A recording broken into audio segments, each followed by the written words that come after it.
na kombo ya tata mwana pe molimo santu balandi ya émission na biso émission bazoba lelo tokutani lisusu na émission na biso na masolo na biso ya sika batata na ba mama biso na émission na biso to pesi bino mbote mingi surtout to kumisi bino ndenge bolanda biso tango na tango lelo tokutani na masolo ya sika lisusu parce que to yambi mopa ya monene ndenge bo utai ko mona na bilili azali mopa ya oyo azali nouveau pona ba mususu mais pona ba oyo ba yebie azali nouveauté azali ancien ye azali nani ya liboso ye moko po a se présenter ngana ko yebisa bino muto ngana yambi lelo na émission na biso azali nani azali savant batata na ba mama na église kimbangiste bato ya ndenge na ndenge bazali mais tellement mabomba mi ezali ebele oyo bomba makati na lingomba oyo lelo ebandi ko bima malembe to ko bimisa nyonso biso tozali nango to kozala susu égoïste te yango wana to yambi lelo savant monene comme na ye papa wa Beladio ye azali kimbangiste mopo a se présenter ye moko na kopesa ili bosombote avant se présenter si manango to koyeba azali nani papa wa Beladio bonjour. Bonjour mon frère. Ah ça va merci ya solo nongo utu ko landa na introduction na ngai moyen ngana présenter yo ezalité parce que yo moko miyebi malamu na yebite papa soki ozali nani. Bon ngai nazali inventeur inspiré ya écriture négro-africaine Mandombe par papa Simon Kimbangu. Likambo ya écriture négro-africaine bandaki na 1978 78 tango wana nazalaki na 21 ans mukolo mususu nalalaki na ndaku na loti ndoto balobi na ngai na ya na nkamba na kusukola na bakopesa ngai musala pona batu mwindu na yebaki musala yango te na yebisaki ndoto yango ipa bandeko na ngai ba chaki tembe baboyaki meme na ya na nkamba mais na insistaki c'est comme ça que na tongo to lamukaki poto ya na nkamba to longwe na lero wana tozali kuvana na commune ya Kinshasa na Avenue Nyanza numéro 104 to longwe kuna na mama leki na ngai na mwasi noko na ngai to kena to yena parking ya Molar po baya kutika ngai na Mbanza Ngungu pito so kami mususu tinkamba to komi na Molar na kata mutu ka tozalaki a ma grande surprise bango ba mama leki na ngai na bokilo na ngai mwasi noko na ngai bazomona na kata na kata camion na gauche na ngai papa Simon Kimbangu ayo kovanda bazalaki na ba chaîne na kingo na maboko tina makolo ba kwa ko supporter présence na yete à tel point que ba crier ba kimi ba sauter donc ba moni na kata taxi bis ba moni na kata taxi bis na ba 9h30 wana panique salami na parking ya Molar wana bango bazoku ganga bazoku kima mutuka na ba client ya mususu ba yaki ba sauter ba kimi ngape na kitaki après chauffeur siliki alobi me ban bino makamuni bozo yana na mutuka na ngai si c'est comme ça bokende lisusu na mutuka na ngate bozonga parce que oyi komi makama mystique après mama leki na ngalo bi otamusu David ndenge nini azokuni kolanda yo bonga menga na ibisa bino botikala na bino bozo ko insister yango na bo comprendre ngabo bino moko siko bokomi komona kuna na ndako bozo ko chatim mais siko bino moko bomona na miracle après balobi bon tozonga nanu kaka ndako c'est comme ça tozonga ka ndako to voyager sur les jours les mêmes jours te to komi na ndako to lalinga na insister kaka na tongo tozonga tokeni par train na les jours suivants tozwaki train ti Mbanza Ngungu to komi na Mbanza Ngungu noko na biso chef de famille azalaki kuna donc kende wana bobana ko kende ezali parce que yo omonaki oloti ndoto papa Simon Kimbangu azolo bana yo ke lamuka kende na nkambo ke no sokola pona ko pesa yo musala c'est ça tango wana ozalaki Kimbangisi pe ozalaki na Kimbangisi na tango wana azalaki Kimbangisi na azalaki catholique. Ah ça va continue no papa bokomi na Mbanza Ngungu alors là to komi na Mbanza Ngungu noko na biso azalaki kuna na Mbanza Ngungu chef de famille aboyi to kende na kende nkamba ya lobi biso ba Kimbangisi te ndenge ko so bandoto ba vision ya ndenge wana ngana zo ndima tenga bi eza makamunga na moni na ndoto bondi matendeki ni a insister to kende te alobi il faut d'abord to luka ba voyant batala liboso makamune zo linga koyela yo qu'est-ce qui se passe alors alobi lobi na tongo il faut to zongo na Kinshasa to na luka ba voyant kuna na Kinshasa po batala mais tango to lalaki na butunga na raisonner na lobi non ngana ko zonga su Kinshasa te il faut na kende d'abord nkamba nde na la musaki bana ye noko na ngai na bondlaki bango bageno tika ngai mais basala to yebisa banoko te nde bango pe bandimaki après simano to kendeki makolo na nzela nkamba na tango toza ko yana nzela na bani ko yoka banzemo na likolo nzemo liboso na yokaki haleluya wandongo ke nukenda lalako haleluya wandongo ke nukenda lalako de wana zoka nzembo zoyemba mama mais eloko kam zalaki na radio te ou bien radio te donc nazoyoka comme mutu azoko yemba mais na likolo peut-être mais bandeko na ngai bazoko yoka te oyo tozalaki na bango na mpona tuni bango balobi tozoyoka eloko moko te donc nzembo yango elingi koloba ke donc c'est-à-dire les sacrés bo regretter likambo moko te nyonso bokomona na mokili nyonso bokovivre na mokili bo regretter eloko moko te alors ntango natamboli nzembo ye kochanger nzembo ebandi koyemba ya mibale Alléluia nkembwa nzambi Alléluia seuso Alléluia Alléluia nkembwa nzambi donc elingi koloba ke bonheur ya tata nzambe elingi komonana na ba oyo bandimaka te mais sikasikoyo bokomona bonheur ya tata nzambe wana banzembo wana ozoyoka ngo na likolo mais bango bato nazalaki na bango baza koyoka te et puis nzela nyonso naza kokende nzembo ezokende kolanda kaka parce que ezalaka quand même soki ozokende nzembo etikalaka soki oyoki nzembo quelque part son etikalaka ezokobunga mais wana eza kolandanga bipai nyonso naza kokende mais bandeko oyo namemaki mibale baza koyoka te ti totamboli tokomi esika moko butu ekomaki 19h nga nalobi tobondela po te nzambe asalisa biso totambola butu parce que nalingi lelo foto kene kokoma tomona ndaku mboka n'importe quelle place tokokosenga tokokolala soki tolembi alo ntango tobandi kobondela na kati ya zamba ngai nakangi miso nazobondela ali cousin nanga benga alobi na ngai ya David tala makambo ezoleka na likolo na baloli miso natana na likolo boye juste place tofukamaki toza kobondela kuna na likolo toremarke baetoile nyonso esangani esika moko esali liboke c'est-à-dire oyo babengaka en français constellation d'étoiles mokolo yango emonanaka mpenza esali cercle moko kitoko mais au-dessus de nos têtes bozomona yango boye live bozomona yango mpenza boye na misu mpenza boye parce que kutu prière nasilisaka yango te après nalobi nga bino eza bon signe nseke nzambe exauce prière na biso tocontinue nde ntango tocontinuaki tokomi liboso na senti mabele ningani mabele bandi koningani ezoca kuku ngabi tremblement de terre bandi tremblement nga nazokanisaki ezalaki général alors que nzokandi ezalaki kaka na environnement wana biso tozalaki ngaka mpe mundu aza koyoka yango ebandeko na nga nazalaki na bango baza koyoka te et puis bandeko nanga bazolo bananga mais biso to sentir eloko te ngabi mabele zo ningani zo kuku on dirait eloko moko lingi bima na sa mabele quand même bala moko mabele siliko ningani sali kuku na sentir bala moko makolo nanga e kangami na mabele na zo ko suko longwa te oui na sentir lokola batiba ba ventouse na sa makolo nanga donc makolo kangami na mabele e kangama penza ndenge nazo biso ndeko nanga yesika ngona tucha ba fleur tucha mabanga tout autour parce que comme lié moko historique place on les aliti lelo papa mais parce que et ça c'est jamais vu na mona likamande ngona ngai personnellement na mokil depuis na botama na mona yangote peut-être na ndenge papa mfumandonga lobaki nanga papa dengena que moi si l'autre kaka na bible mutakangama na mabele pe akomaka libanga ya mungwa mais ngai na kangama ndeko na bino na kangama na mabele pendant 5 heures du temps na tango nazokende na nkamba pona kende kokisa promesse ba pesa ngaki na kende kusukula ba kopesa nga musala alors maintenant bandeko nanga wana babandi ko benda ngai les deux parties les deux pieds pardon bazo benda de part et d'autre bazo tirer makolo po ba meka kolongola nga par force mais nazo sentir ma mikuwa kute comme sala passe ya makolo ngabi abotika makolo comme sala passe pendant que bazo benda nga ndengo na mbule bandi ko menacer mupepe ya mbula ya makasi alors mupepe bo babenga ba uraga ba tempête banzete zo ninga na tout ça mais to kima mbula ngabi nako kima ndenge ni makolo za ko kangama na bandi ko lela mbula enoki mbula silaki na ba 4h du matin to laika kawana donc lali wanako 6h à tongo etani na 6h à tongo à ma grande surprise na tombola bo le kololongo yango moko na tombola pe ngabi bongo longo ndenge nini e kakamaki ndenge nini alors nazalaki un peu découragé ngabi bandeko baboyaki na kenika kankamba si c'est comme ça to zonga na ntoko no yebisa sango ya boyina na banoko kuna na maleki parce que baboyaki to yana nkama ngana na yiko kangama mabele bangsinga alors maintenant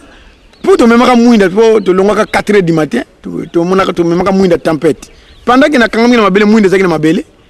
tango sikonga na longo to zo muinda poto zonga to sentir muinda so se kangami muinda tempête kangama na mabele to lemana ko bendango meme ngambo ko na kena simbi parce que cousin ngambo ta remarka ki tango alinga zo muinda ya David muinda so se ko kangama eza pena miracle ngabi muinda ngambo ko na keina simbi singa na bandi ko benda singa boye réservoir à pétrole boy ko longa na mabele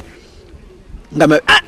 tika to ngana lobito tika kaka lokola ngana longwe to zonga na biso kaka nde to salaki demi tour to bandi ko zonga siko to komi na mboka moko na moyo na ba 6h37h bato bamoni biso ndenge to polaki mbula wana makasi ne nokela biso mais bino bozo le kamboka na biso bo poli boye bo uti wapi mboka ngo babenga ngo kia tatu kelo mweno biso de bito zoke nkama même makamute ko mone bank si biso to zongi na poto ko yebisa bande ko na biso ba miracle to moni makolo na kanga na mabele muinda pito zalaki na ngo susu e kanga na mabele miracle boy photo que nous trouver papa pasteur mboka na biso na chef du village to yebisa ye lokole salami na côté na biso il faut chef du village ayeb les to pas chef du village et pas do pas pasteur de biso ya kimbangiste ya église kimbangiste ya mboka wana to bandi ko expliquer pasteur moi c'est pasteur wana auti mai ba troupement ya bato mboka ba yeko tonda wana po bato sango tamu na mboka ke bato bamoni miracle bazali awo bakangami na mabe mbala moko bato ba yeba oh ndenge ni bazotuna moi c'est pasteur azoko yana katini na ye ko koma ki liboso ya na ngai alinga kota na ndako azaki na katina mai parce que autaki mai je ne sais pas eloko ni na monaki mbala moko mama ona ganja bwaki katina mai na mabele pu akimimba una zamba mutu ayuti wapya bobi msena mboka ba landi mama ngo kuna na zamba po aloba makamuni azoko kima yalobi bobi misa mutu wana na mboka bobi msena mboka batu ba yepa na ngaba bani ko menasenga yo tamu za magicien ubyo uzana bakisi ndenge nino zo kimsa batu na moyi boye ngabi ye mutu amoni makamunini amoni ayebisa bino pona ni azoko kima batu balandi kuna na zamba baki ko tuna yalobi bobi misika na mboka mais loba makambo za ko mona balobi bobi misi alobi bobi misika na mboka batu balobi oyi komika mususu alors bato bazaki sage balobi non biso to moni yo za likamute po alingo loba makambo azokimela te c'est que ye mutu azana likambo alors biso conseil to kopesa yo kozonga mbanzango ngute il faut koma na nkamba ogiyeba okuta na papa oyebisa ye sango makambo nyonso ningo zomona d'ailleurs kutu biso pe to kona kotika yo kaka poto témoigner ba compagnie ngai plus de 16 personnes to bandiko ya mais to komi à 6 km ka ya nkamba ba musu balibi zonga poto na misala mingi lokola ba komi awa ba kenika ka bango moko ba koma kana na nkamba bango mona nzela mususu te ndenge boza boye tout droit ka nkamba ndeto yaki tango to komi na weno awa entrer en kamba na moni mutu azalaki na pantalon ya bleu foncé chemise blanche azokene liboso na biso à ma grande surprise na mona boy mutu achema boko boy pouf apumbwe na likolo na ganya bia mutu apumbwe likolo batu tozalaki na bango baza ko mona te wana zalaki awa na weno awa na lero wana ba nzeto ezaki mikemike kinlongo ezako mona na bien soko zaona na weno nazo tala ndo mbala moko na telemi stupéfait parce que moi na tambo so ezate na telemi kaka ngabi makamuni nyo tala mutie wana zo kende na likolo zo kuchaka maboko ne boy mais jamais azo kuchanga précipitamment et puis nzoto na ye ezako pepa kaka lokola bilamba na singa moni soki botie bilamba na singa mo pepe ndenge e boujaka nzoto ne peso ko bouger ndenge wana mais maboko zo chaka boy azo chaka boy donc lokola ndenge ba ange ba voilà azo chaka boy azo chabo ti ayeko koya wana kimna na mozole na kinlongo donc mutango apumwe kuna ayeko koya awa na kinlongo na misu na ngabo ina za kotala ndoto te yango na lobaka mingi awa na nkamba la journée batu mingi faut salaka très attention côté ya kinlongo awa makambo elekaka awa biso to komona kate ngai na mona na misu na ngaba fungula kanga misu mukona tango wana ozana no kimbangisi te no kimbangisi te alors kinlongo awa asalaki asalaki 2 minutes te apumwe sur likolo ake aleki nzwami ntinu kuna ake kukwena école wana ya kilo na bâtiment scolaire wana alors devant bâtiment scolaire wana abandi ko sakana azo sala ba son en longueur okomona akouta na suka bâtiment ko sauter pa akokwena na suka bâtiment akolonga na suka bâtiment zongi pa a sauter na suka bâtiment akolonga na suka bâtiment zongi pa il a fait ça plusieurs fois sala yango mbalebele après aller apumbwe abandi ko kende tout droit en ligne verticale abandi ko kende tout droit nazo mona ya community fimwandeke muke a comité ya koti na mapata dans le firmament na mapata bungi ndeto koma nkamba na expliquer papa après papa tini biso na mai kutu mutu ayambaka ngai asalaka libonde li papa samba ki tuma wazali yao na 1978 parce que ye mutu ayambaka ngai ayebaka ti lelo ndenge lisolongo elekelaka parce que encourage kanga toujours ali batini biso na mai tokene kusukula to sambela ndenge batini leki biso na ndoto nde tokendeki na mai pe to sambeli to sukoli après simanango to zongaka mama na ngai na noko na biso ba ekolanda biso le même jour ba ekolanda biso on nkamba après ba insistaki pokuna na mbanzangu baza ko luka biso pona bana na memaki le même jour wane to zongaki mbanzangu alors simanango après na kendeki Kinshasa na kino kuta na son éminence d'Angenda chef plutôt église kimbangiste pona yebisa ye sango oyo alole na lobi na ye alobi na nga que vous avez une grande mission ba makamunyo so yebisi ngai ezako lakisaki papa apesi musala munene me okoyeba musala yango na mabondeli parce que jusque là na yeba kite musala ni na kosala Papa Mfumandongo alobi mutu moko ko yebisa yo musala ko sala ezalité banda ko siko bondela mingi okoya ko yebela musala ngo na mabondeli nde après tango et puis simanango alobi ma miracle wana monaki ezali ko laksake ya solo vraiment aux émissions munene parce que papa a yebisaki na 1921 tango banaki côté yake ba sali ya na mikolo ko ya ba to ba ko bimana misala ba ko mona bango me ba ko yebela bango na basini donc babilo connaît so moni ba miracle zali basini pona ko laksake wana papa diangenda kuntima tayebishi mtazo yebisa ngai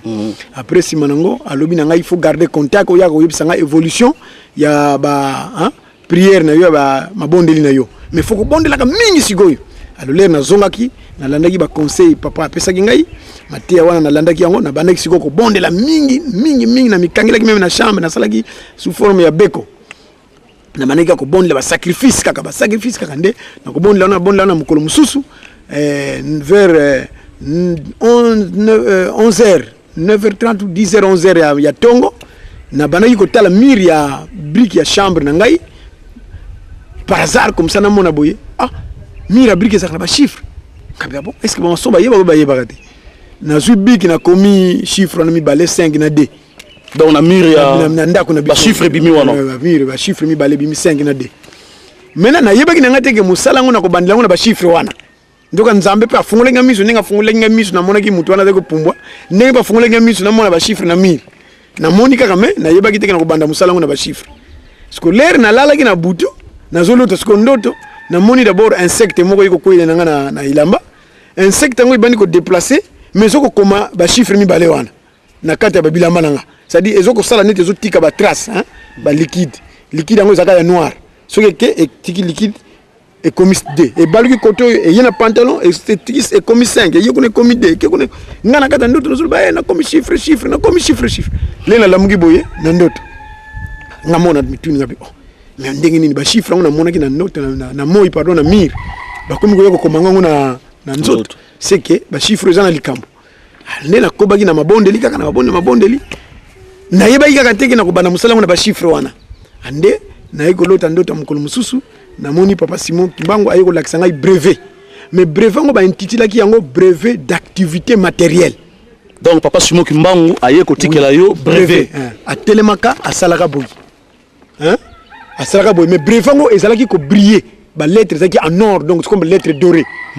ngana tangaka penza titre ya brevet ngo ba komaka brevet d'activité matérielle zaki comme en français titre ngo komaka po makambo elandaki na sena tangaka te mais grand titre ngo na tangaka brevet d'activité matérielle d'autant wana osaka ka Kimbangi c'était nde aye ko lobananga ke bana musala na babile momi balé wana omoni à partir du jour wana na tongo na banaki ko sala sikoyo ba recherche na des chiffres wana après tant on a bandi ba recherche na des chiffres wana vraiment c'est là qui passe pour na banda ko découvrir babilo ke belé si manango na bandi ko découvrir mathématiques na ko découvrir géométrie kaka na kata deux lettres na ko découvrir les arts plastiques na ko découvrir écriture na ko découvrir architecture na ko découvrir mathématiques na ko donc biloko zo bimaka belé na bino il faut na que l'accès biloko na ba professeur na kende kina ngona université na kenda ko l'accès ngona ba professeur alors là na ko l'accès ngona ba professeur le ba tel ba bien ezali invention ya munene ubandi ko découvrir écriture scientifique donc ko lobelango suna ba douter tino ba ko yiba yango kende d'abord na Kinshasa kende ko faire protéger yango na kende Kinshasa na kende ko faire protéger yango et puis après tant on a fait protéger yango si manango ba benga na ba professeur na académie des beaux-arts avant même la protection pardon ba professeur académie des beaux-arts ba yoka ki sanka na ndenge na zako tuna batu ba tester ngai ba tali critère ba lobi c'est génial il faut vraiment tout filmer d'abord to garder film pour n'attendre so ba yibiango nde ba manga na voix du peuple na l'air wana voix des Zaïre ba filmer ngai le kaki kitoko batu ba sepela ki mingi tango ba diffuser ki yango et puis après na kene ko faire protéger yango nde na yiko so brevet d'invention après si manango na banaki ko kene ko l'accent na ba université et puis papa Mfumandongo papa Dengue na lobby il faut osala pembe na ngai pona bana ko encadrer yo nde na ibisaki papa ngabi papa d'accord puis na ndimi pe na koma kimbangiste le papa orienté ngana paroisse Lemba kuna ndaka na ko landela mateya nde ba yamba ngana koma kimbangiste simanango tubandi ko panza écriture ngo na lingomba tango papa ba tiki biso papa ya lungana kiangani fumambanza na lero wana abengi singai na nkamba wa atindinga na école kuna pa ya préfet ba sel sangai conférence ba sala conférence ba pesa vina bango ndenge ba komon l'écriture wana to kende na école to sali conférence ba préfet na ba professeur ba landaki ba sepela ki après to yoko pesa rapport na papa lobi bon bo sala mukanda lingoma mobima ba na kutanga écriture wana. Ah donc papa est moko apesi ordre que to ba na kutanga écriture wana. Comment écriture en nini papa? Comment écriture en ezali écriture mandombe. Ah donc ezali mandombe. Donc ezali kolaksa que écriture ya biso ba noir. Ba noir lingo lo ba écriture de noir pour les noirs à la manière des noirs. Ah donc définition nango ezali yango wana. De noir pour le noir à la manière des noirs. Alors écriture yango ezali pona nini? Omoni bi coloniaux sur mokili bazaka na écriture na bango. Ba écriture ça la identité ya un peuple. Mais biso batu muindu tozanga ki identité en quelque sorte. Hein? Ezali lokola église Kimbangisi par exemple la vert blanc. Batu bayebaka ke mutsuka lati vert blanc na mokolo dimanche azali Kimbangisi parce que ayebika ke bat Kimbangisi balataka vert blanc. Donc ezali identité ya église Kimbangisi. Ba chinois bazana identité na bango écriture na bango. Ah écriture na bango. Ba chinois bazana écriture na bango. Barabe bazapena ya bango eza ekosala identité na bango. Sikoyo biso batu muindu tozana écriture te papa na ngai identité na biso. Alors Nzambe tellement kazana bolingo na biso aye ko perception révélation ya écriture oyo ko sala identité na biso. Et ndenge nazo sala ba conférence na université na sina sali déjà 218 conférences. Na université de Kinshasa par exemple na Rovanium. Na sala ba conférence na faculté de lettres, na faculté de polytechnique, na faculté de sciences, na faculté de sciences sociales, na sala ba conférence na IPN pa ya professeur Ndayouel en tant que grand historien congolais a bengi sangana ko sala conférence pa na ye, na sala ba conférence devant ba professeur Thomas Kanza o ezali premier universitaire congolais a presque écriture makasi d'ailleurs aloba na ngai écriture oyo eko tambola mokili mobima parce que lokola biso ba grand professeur tozoko ndima yango c'est que batu nyonso ba ko sepela yango pamba te to moni vraiment que c'est une écriture vraiment puissante. Et na kenda pe na Brazzaville ba professeur à l'université Marie Ngouabi ba professeur Lumwamu ba professeur Babasana ba landa ba conférence na ngai ba sepela makasi na kenda na Angola na université Agostino de Angola na faculté de lettres kuna pe na sala ba conférence na faculté engineering polytechnique na bango na sala conférence na faculté Kabinda ba professeur Malungu Belo bazakuna ba professeur Lazaro ba professeur Bouza ba nyonso ba sepela na écriture ba professeur Kambwa ba grand professeur à l'université Agostino Neto ba sepela écriture ba ndima yango ba pesa ngai vraiment le sako pona ko bimisa écriture ba tout monde pambate ba moni penda ke écriture e koki penda po et couvrir Afrique noire mobimba. Et puis après simanango na kenda ki dernièrement na Poto na sala conférence na université à Paris 8. Oh na Mindele. Oui na Mindele ba landi écriture biso batu mwindu. Oui d'ailleurs ba Mindele mususu ba lobaki était à partir de maintenant nous pouvons collaborer avec les noirs. Oui tant que ba mon écriture na ba lobi à partir de maintenant nous pouvons collaborer avec les noirs. Et puis na kendeki na Montpellier na salaki ba conférence na ba devant ba étudiants il y a diaspora il y a Montpellier université à Montpellier to kendeki pe na Rennes to kendeki pe na Toulouse to kendeki na Rouen to kendeki na pardon na nani na Orléans to kendeki na Dre bipa nyonso les gars qui en tout cas batu nyonso ba sepeli d'ailleurs il y a même un béninois na Paris dans on a ça la conférence à Télémina salle à lobby. Il n'a jamais vu une écriture ou à comparer une écriture Mandombe. Parce que pour Naya Monyango, c'est la meilleure écriture, c'est l'écriture vraiment spéciale. Parce que ils ont renfermé différentes sciences, disons domaines. Et puis il y a ajouté que ce qu'il faut classifier, classer l'écriture surtout dans il y a monde. Oyo Mandombe est la première position parce que et domine même l'écriture parce que ils ont écriture multidimensionnelle. C'est pour là qu'il va bêter qui m'a beaucoup na malobawana. Et puis sikoyo papa na ndenge écriture ngo ezali évolution na ngo ezali ko tambola bato ba accepter ngo ndenge to landi oleki na Brazzaville okei na Angola otamboli tina Poto pa Mindele batanga mingi bazalaka na tembe mingi ko luka découverte bandimi yango évolution na ngo a na niveau Afrique ezali ndenge nini bato babani ko yekola ngo babani za ko salela yango. Bon na niveau Afrique nango eza ko kende lentement nakolo bana ralenti parce que d'abord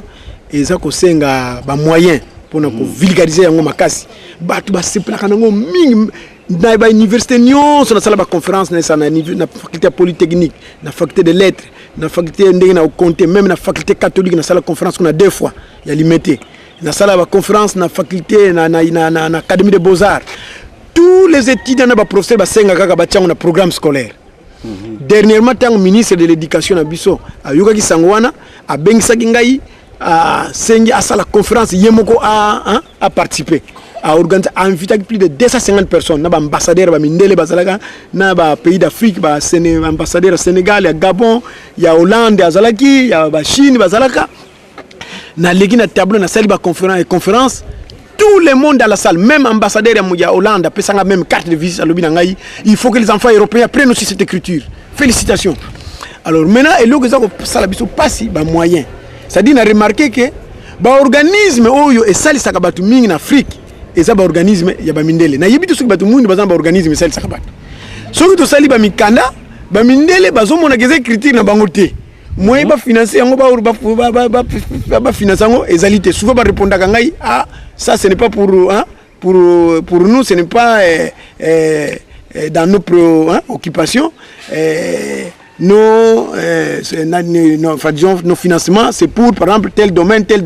na remarquami balobakanangai parce que nous avons mikanda wana. Mais c'est normal parce que les alliés à bangote, les alliés à biso. Makamba élevage, makamba pêche, makamba agriculture, makamba itali ba santé, tout ça, même makamba ya ba technologie, tout ça, ce n'est pas pour nous. Alors, ce qu'on a mounaka, nana ko soutenir parce que batu mwindi bazo mona naté.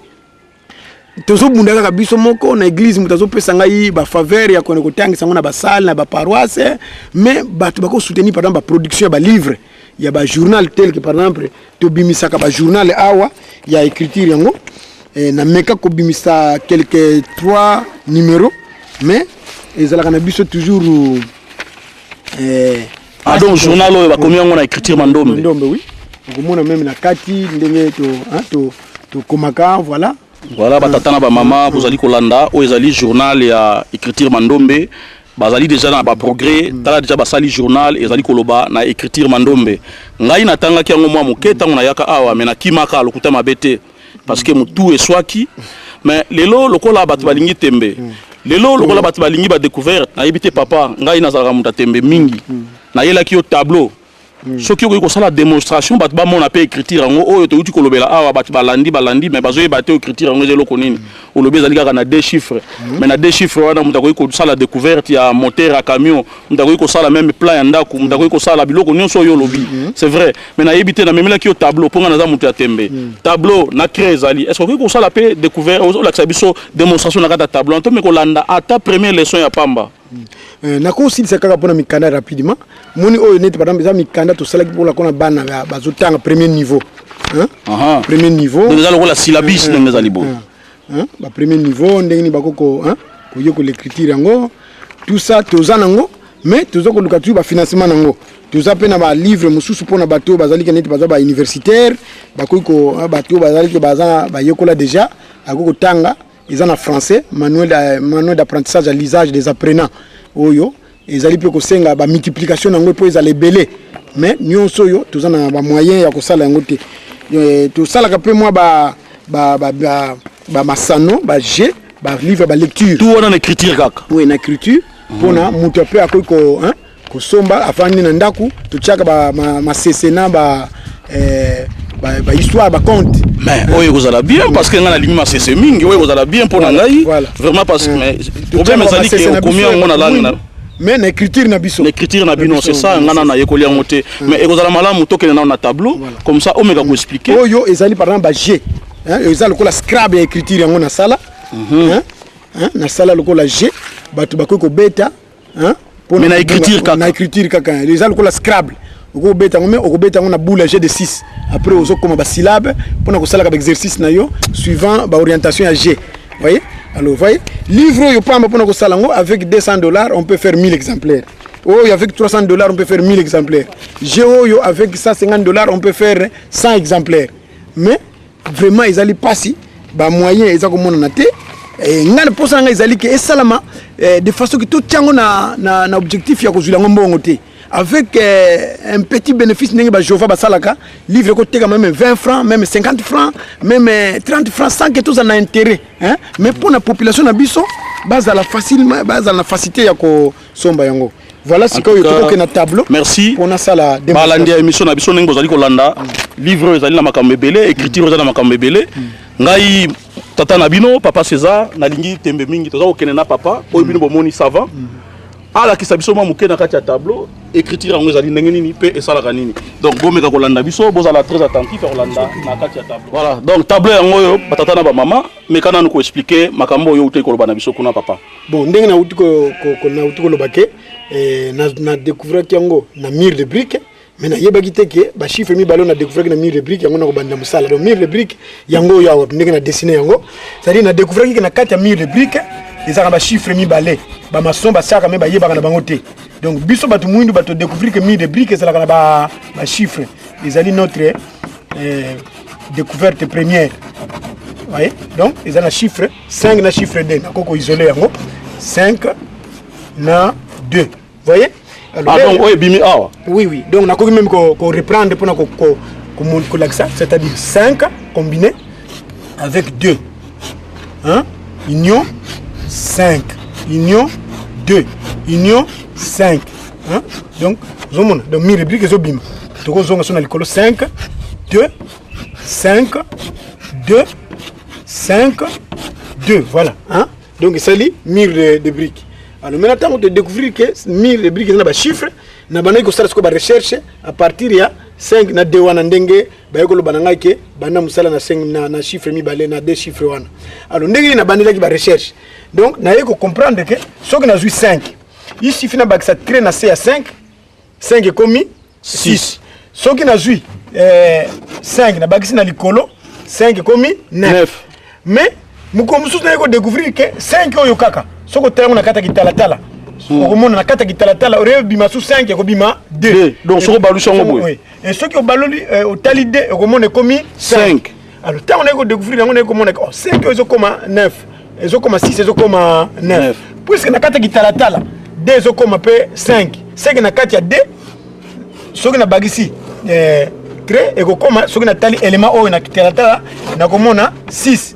hein na 2 ndenge moko pe kuna soki tobakisi na likolo ya 2 tokomona na kitalatala soki totali yango ekokoma 9 oyo et vice versa. Alors là on a découvert oyo mais il fallait na luka pe bakombo parce que ba professeur tango na kina kolakisa bongo balobaki na ngana pesa ngo bakombo nde na pesa yango 5 oyo tobenga ngo 5 te et tobenga ngo pakundungu et 2 tobenga ngo pelekete. Ah donc 5 bobenga ngo pakundungu 2 bobenga ngo pelekete. Oui parce que ba professeur balobaki na ngalo ko le bimi na ba chiffre na ba mire de briques et puis ils ont deux chiffres oyo deux éléments oyo ils ont différents ba chiffres to yokola na classe c'est que nyonso ils ont ba chiffre té ils ali ba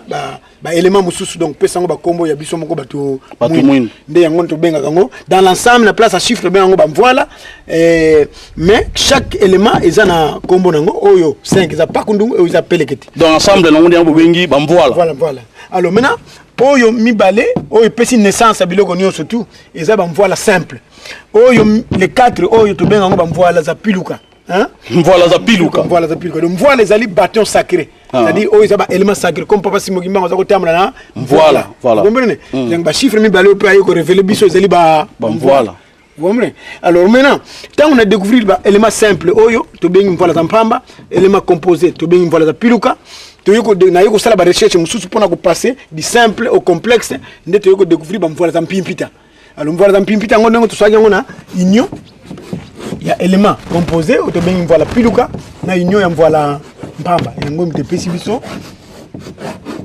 clé oyo. Alors maintenant donc oyo na oyo soko sali union nango epesi oyo. Oui. Alors maintenant tant que ça les études il y a clé oyo na yoko sala na yoko découvrir que petit trait oyo to ko ajouter na 5 pour ça la 6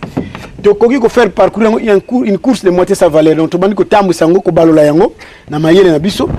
et bandi ko faire découvrir biso ba mvoila mususu ya mpimpita hein to bengi ba angle c'est-à-dire à part ba angle ba yiko sabisa na ba mindele biso de découvrir ba angle ya sika ya biso bato mwindu ya 0 degré ya 45 degrés ya 100 ya 90 degrés ya 135 degrés puis ya 180 degrés. Alors ndenge to découvrir yango c'est-à-dire élément oyo ndenge za bona kata mvoila oyo esali ezana 0 degré hein tandis que maintenant tant que faire parcourir une course de moitié sa valeur c'est-à-dire tu bandi ko tourner yango tu sali boy tu reprendre mvoila na biso tu diviser yango par 2 élément yango tu diviser par 2 et puis tu poser mvoila mususu oyo hein donc et sali que angle oyo to découvrir élément oyo to découvrir ou clé oyo ezali à 45 degrés, c'est-à-dire 45 degrés, c'est-à-dire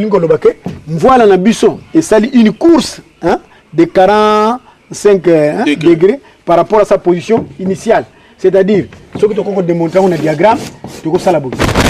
awa na 45 degrés et ça là qui awa mais est commis awa donc hein? Voilà hein? Donc ça les bouille hein? Et puis tu continues course na biso awa est commis à 90 degrés 90 degrés, c'est-à-dire na diagramme du coup le baquet et ça là qui awa na premier temps maintenant est commis awa et ça l'angle à 45 degrés hein? Awa ça comme on a noté très haut ça comme on a noté et boum parce que ezali vue de profil, c'est-à-dire ndenge na koko zo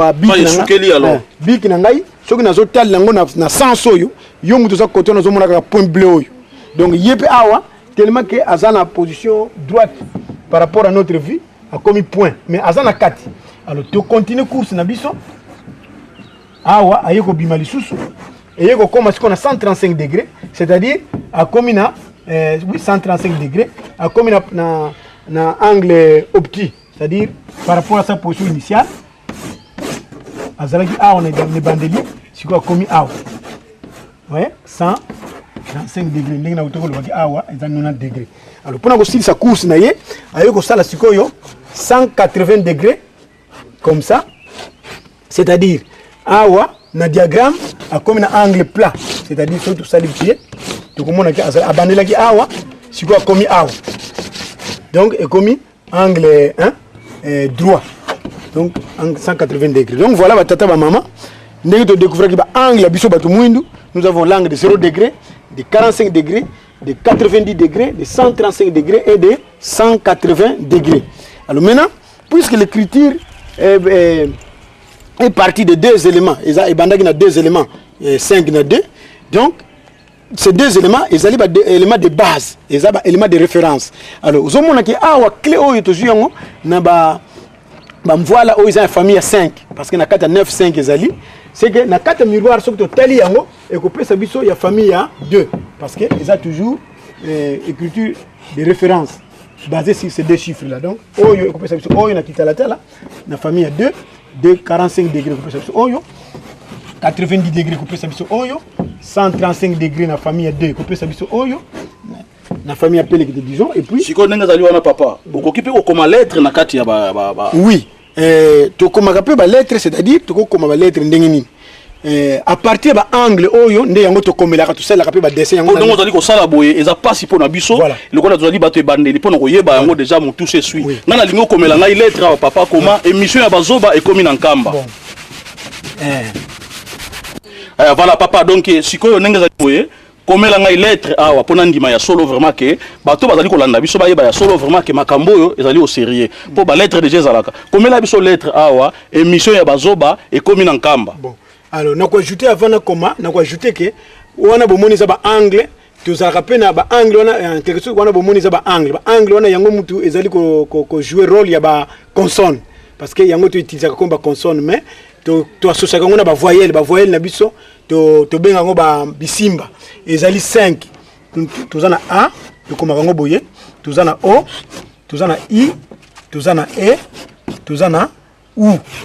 voilà hein? Donc o ezali entre autres a o ezali je voulais dire a i o e et puis u voilà tozana u. Alors maintenant ndenge to komelaka to ko ça ça ba voyelle oui ça ba voyelle oui non to benga ngo ba bisimba donc simba ka ba yango to ko simba ba angle voilà donc ezali 5 et maintenant ce que tu associes ngo na ba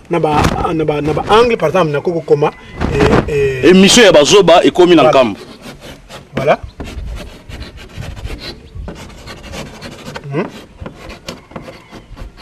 émission ya bazoba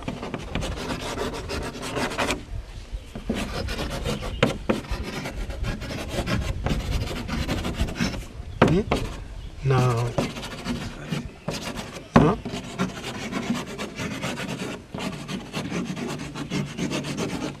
voilà Donc non papa ngana zo comprendre ngana ko yeba te tant so kosi est-ce que maman moko mutu moko tazali atanga écriture maman chako ya ko zela nana zala tanga otanga ka mama yaka ko tangela ngai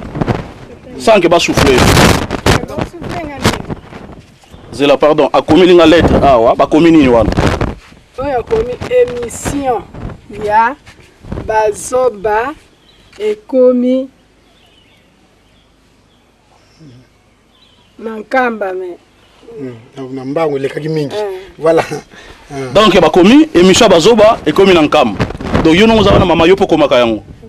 oyo kola kango voilà balandi na biso émission sikoyo na kosala bango test bango mibale pona yeba ya solo soki bazali na communication ya écriture bango mibale donc papa yo kotikala awa ngana kokene na mama kuna na koyebisa likambo na litoi comme ça ya ko koma likambo wana ngana yebisi awa bongo yo tangango ngana kolobezali ya solo to ezali ya lokuta mama na si tokoyi kokene nayo d'accord.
Nasina Taragi n'a l'air de commercer dans ce déjà.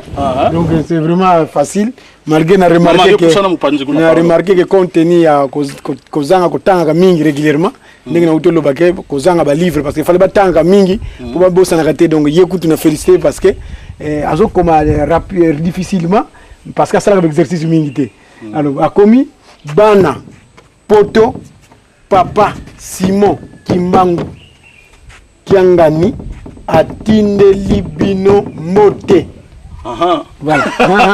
En tout cas, merci Nabalandi émission Nabiso. Nabandi Bouti Kolanda démonstration au papa Bouti Sala. C'est vrai, ngai morope nazali étonné na komona makamboano ya siliko lakisa. Vraiment na évité papa tant on a biso émission to comme presque na suka.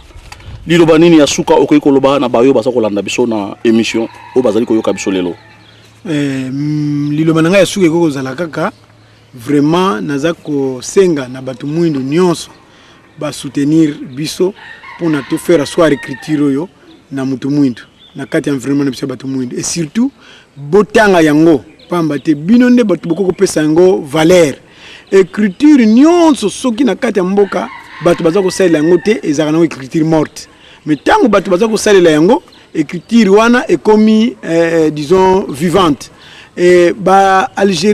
Algérien pardon na Algérie basala ka batanga kana classe na écriture ba mindele mais na bandako na bango bana na bango basala pe ba classe ba tanga écriture arabe ba koma ba mikanda na bango na arabe Coran na bango eza na arabe mikanda na bango ya kosambela eza na kiarabe biso pe na église ngibangisi mikoliko ya yango to kosala mikanda na biso nyonso etali makambo ya kosambela to kochango écriture na biso mais tozako senga na bino vraiment bo soutenir biso pe bo tanga yango mingi pona kopesa yango valeur maloba nanga ya suka ndi yango. Merci papa na banzi balandi na biso bolandi nengi papa uti koloba vraiment ngai esali ngai pasi vraiment na komona makambo yo makambo batatana ba maman il faut to soutenir yango na lingomba église kimbangisi mabomba ni ezali belé makambo belé ezali ya kobombana to bandai ko bimisa yango te melelo lokola ba pesi biso ndingisa ke to bimisa pe to loba yango bomoni to bandi ko luka kolanda makambo moko pote to kwa ko bimisa yango bayo bazali kotala émission yo bayo balandi émission yo soki réaction na bino ezali puisque tant na biso ezalaka moke na émission makambo ezali belé o bokoki kotuna epa ya papa o azali savant soki bozali na posa ya kotuna makambo to ya kolanda émission to kotiela bino ba numéro ya téléphone o bokomona na kati ya écran na bino nde bokoki ko contacter ye moko peut-être à ko orienter bino na ba pays nini o ba représentant na ye bazali to ba professeur o bazali ko pesa bazali kolakisa écriture wana tomoni mama auti kolakisa biso ndenge nini ye pe atangi biso pe tokotanga yango batata na bamama kobonga na biso ndenge papa azolobaka kala te tokosepela tokobonga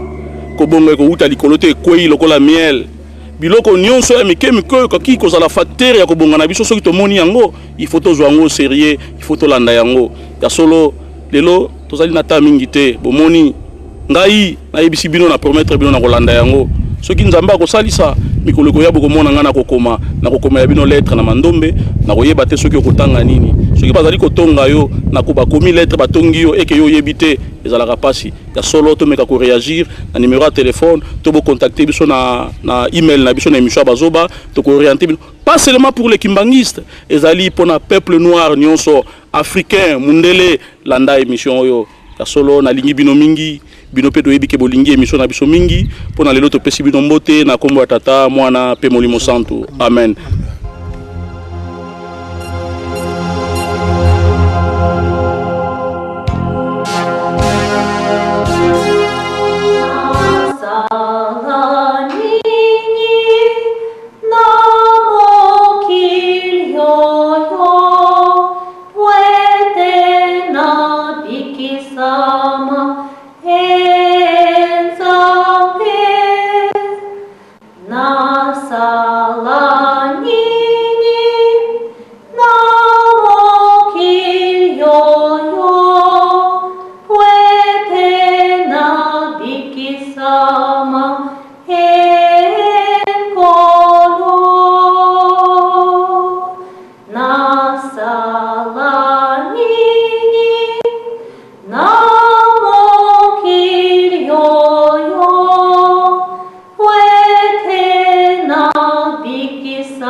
Alléluia,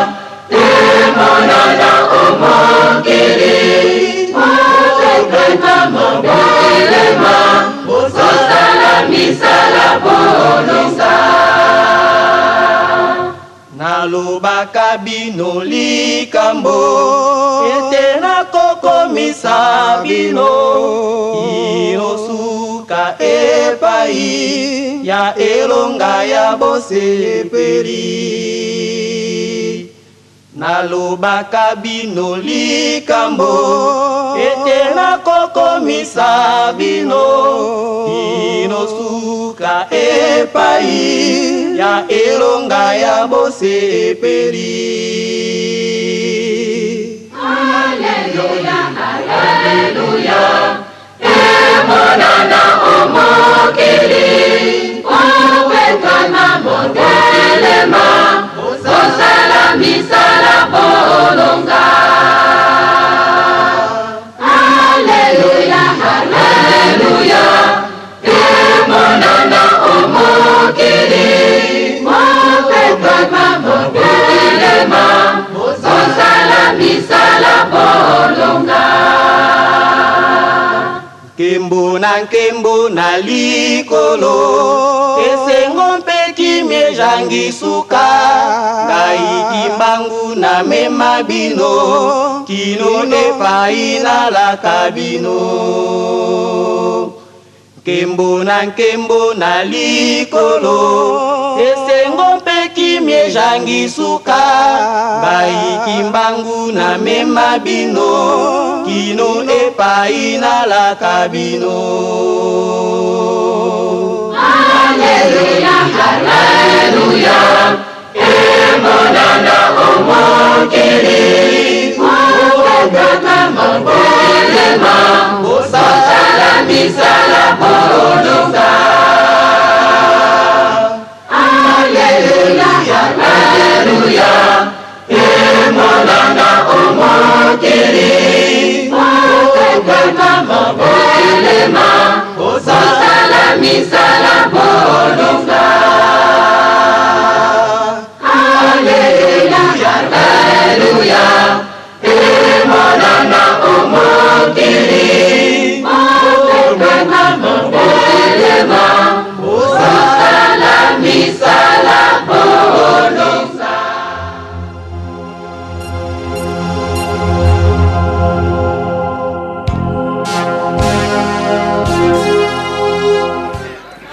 Na kombo ya tata mwana pe molimo santu balande émission na biso tozali ko continuer toujours émission na biso tozali toujours na ba recherche pour na koyeba likambo etali papa Diangenda. Lelo tozali awa mais tozali ko téléphoner na mallette na biso epai ya papa Kokodia Nzombo azali na mboka Irlande. Donc yende mutu akoyebisa biso soki vraiment azalaki ndenge nini ye na papa Diangenda. Vraiment ya solo tokobenga ye ya koyebisa biso soki relation na ye na papa Diangenda ezalaki ndenge nini. Kokodia Nzombo to yebi ye azalaki acteur, comédien o azalaki na mboka na biso Kinshasa. Lelo azali na mboka ya Irlande.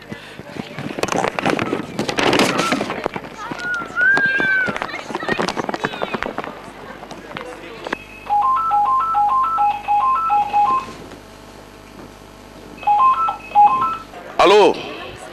Allô? Allô? Kokodia Nzombo, Zokangai, bonjour. Bonjour. Bonjour Kokodia Nzombo, Zali Koyokangai. Papa César, Nazako Yukayo, Nengi Balubaka na français, Nazako Yukayo, 20 sur 5. Voilà, merci. Tozali Kotunayo parce qu'il paraît que yo na papa Diangenda, Bozalaki na relation moko, oyo batumususu bayeba, ki me batumususu bayeba.